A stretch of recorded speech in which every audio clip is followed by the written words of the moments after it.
Alors nous sommes aux Tourelles, une des plus belles maisons de la plaine des Palmises qui a été construite par la famille de Villeneuve dans les années 1920. Cette maison, elle se situe à l'origine un tout petit peu à l'écart du village puisque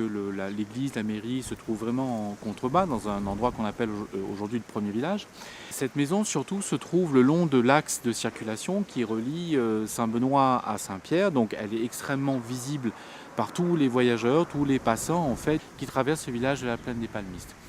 Et quand les Villeneuve achètent cette maison dans les années 20, ils trouvent une première maison qui n'était pas peut-être plus modeste que celle que l'on voit derrière nous. Et ils font démolir cette première maison et reconstruire en fait celle qu'on voit derrière nous en s'inspirant de quelque chose qu'ils avaient vu à Saint-Denis, puisqu'il y avait une grande maison urbaine à Saint-Denis, ils habitaient rue de Paris, et en face de chez eux, il y avait une autre maison qui avait deux petites tourelles, une partie centrale avec un fronton, et ils s'en inspirent justement pour construire leur nouvelle maison de villégiature à la plaine des Palmistes. Et c'est ce qui fait toute l'originalité de cette maison, tout son caractère aussi, et qui la distingue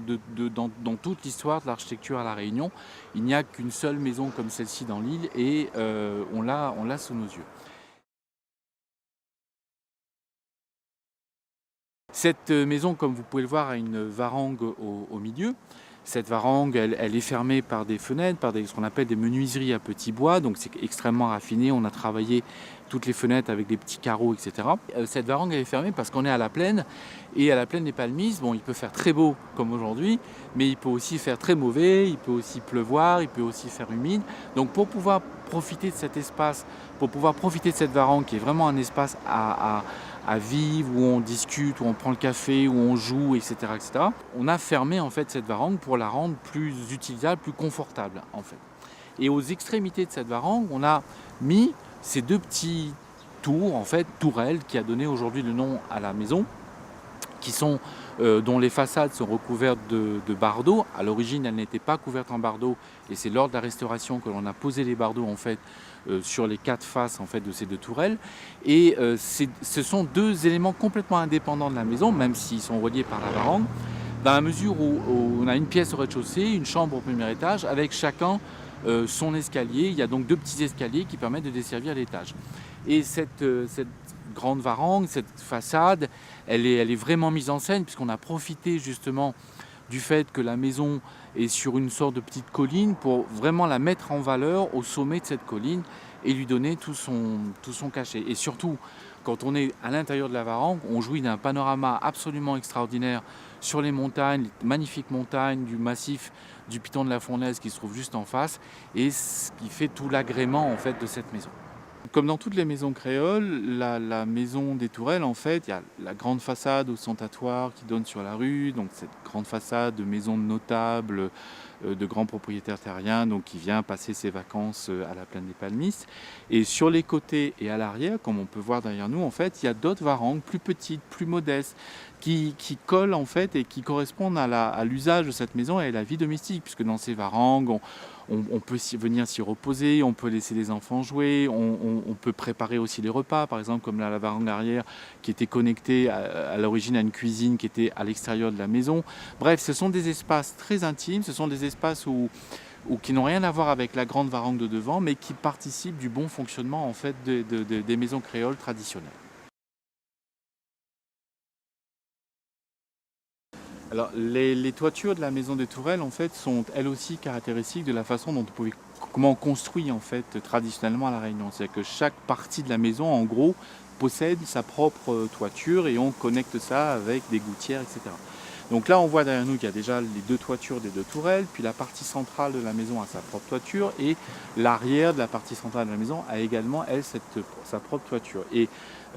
on a ici en fait une toiture, en fait, ce qu'on appelle une toiture de tôle posée sur tasseau, donc ces petites bandes que l'on voit à espace régulier, qu'on cloue. C'est une façon traditionnelle de concevoir des toitures à La Réunion. On a des toitures en métal qui sont des toitures qui sont arrivées à la fin du 19e siècle, mais avant ça, il faut imaginer plutôt des toitures en bardeaux. La toiture ici, c'est une toiture en métal, donc en zinc. C'est ce qu'on appelle une toiture du zinc posé sur tasseau. Donc c'est une technique qui est apparue à La Réunion à la fin du 19e siècle, qui s'est généralisée dans la première moitié du 19e siècle et qui a très souvent remplacé en fait les toitures de bardeaux qui étaient plus fréquentes à l'origine, notamment dans une région où on pouvait disposer en fait de bois en abondance. Mais le bois étant plus fragile à l'humidité, c'est vrai que les toitures en métal ont très très vite pris le relais des toitures en bois. Nous sommes dans la varangue de la maison des Tourelles, qui est la pièce la plus grande et la plus imposante en fait de la maison,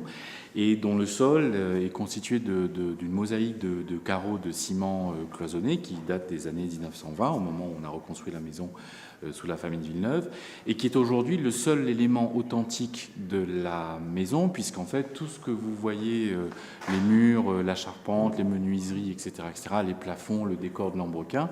tous ces éléments-là ont été refaits dans les années 80, où en fait à l'origine la maison était tellement en mauvais état qu'on a préféré tout raser, on a gardé juste les fondations, on n'a pas modifié le plan, on n'a pas modifié le volume de la maison, mais par contre toutes les élévations, tous les murs et toute la charpente en bois dur assemblée de façon traditionnelle a été refaite par des artisans du bois lorsque la maison a été restaurée il y a à peu près une vingtaine d'années aujourd'hui.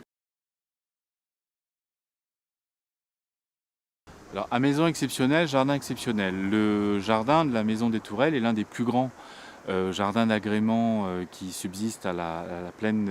des Palmistes. Et quand il a été conçu en fait dans les années 1920 par la famille de Villeneuve, ils ont eu l'idée d'exploiter en fait la configuration du terrain, c'est-à-dire un creux en fait, le petit vallon d'un cours d'eau qui passait par là, pour aménager en fait un jardin en terrasse avec un axe central qui conduit à la varangue de la maison, qui conduit devant la maison, avec une succession de paliers et de part et d'autre en fait des parterres aménagés en vue de recevoir des plantes qui étaient destinées à enjoliver, à rendre encore plus belle la maison. Alors il est vrai qu'aujourd'hui, bon, ils sont un tout petit peu disparus. Les plantes reines en fait qui étaient dans ces jardins d'agrément sur les hauteurs de l'Est, mais aussi sur les autres hauteurs de l'île, c'était le camélia, c'était les azalées, c'était le chèvrefeuille. Aujourd'hui on a rajouté dans ce jardin d'autres essences, parce qu'il faut que le jardin évolue, il faut que le jardin change aussi. Un jardin c'est fait aussi pour être au goût de la mode et change avec la mode, mais reste encore aujourd'hui un élément extrêmement intéressant et patrimonial au sein du village de la Plaine des Palmistes.